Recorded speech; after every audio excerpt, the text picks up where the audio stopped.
So in this video, I'll be showing you how to implement anticipation and overshoot in your animation, and also how to utilize the graph editor to help improve your animations. So these are the key poses that I use for the animations. So to get good key poses, I'd recommend you to look for references online, on YouTube, Pinterest, and if you're looking for something specific, I'd recommend you to film yourself doing it and then breaking it down into key poses. So here is the animation with just the key poses in a linear interpolation.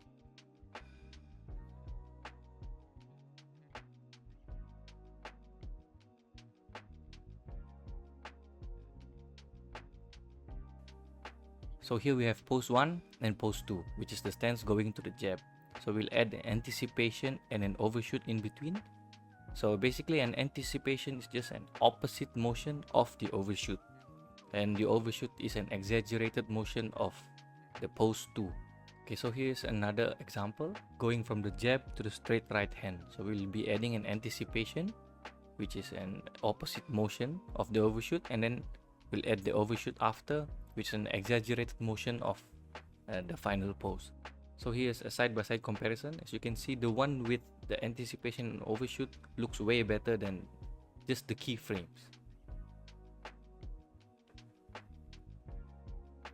Okay, so how I go about making the anticipation is usually I'll copy the first pose and then move it a few frames forward, and I'll start editing the anticipation pose. So I'll start from the center of gravity, which is usually the hips, and then the shoulders and the hands. But this depends on what type of motion you're trying to do.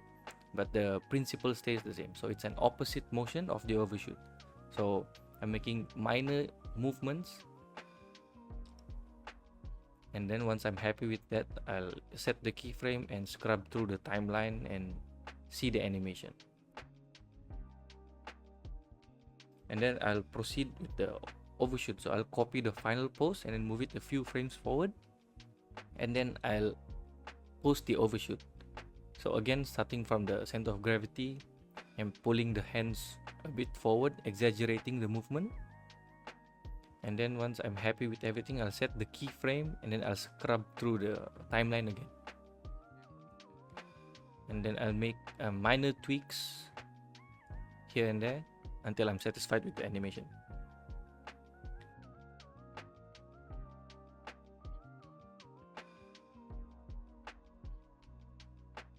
So the graph editor is a bit complicated. So in an attempt to simplify things, we will only be focusing on the hand bone. So the punches will be moving in the Y location. So I'm going to isolate the Y location and then set the handles of the graph to free and make this exponential curve. So as you can see in the example, the hand will hold the anticipation pose as long as possible, and then at the last possible frame assumes the overshoot pose. Same with the X location of the hand. Set the handles to free and then make this exponential curve. So it will make the punch looks snappy and has a more explosive reaction, a very fast reaction. And then I'll also tweak the rotation of the wrist. So I want the wrist to rotate at the last possible frames before the punching action, so it will look snappier. So again, the same thing, setting the handles to free and then creating this exponential curve. So here's another example for the straight right hand. So again, I'm going to isolate the Y location of the hand bone and then set the handles to free and create this exponential curve. So again, the hand will hold the anticipation pose as long as possible, and then at the last possible frame, we'll assume the overshoot position. Same with the X location. So as you can see, the hand is clipping through the body because the X location is in a Bezier curve. So I will make this into an exponential curve. As you can see, it looks way better and more explosive. So here is a side-by-side comparison of the two different types of exponential curve. So it really depends on what type of motion you are trying to create.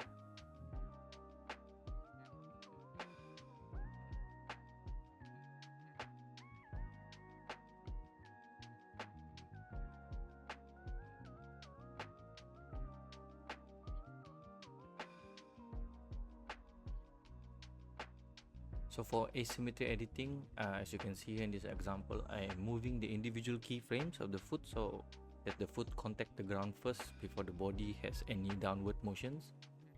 And next, I will move the individual keyframes for the hands so that the right hand swings first before the left hand.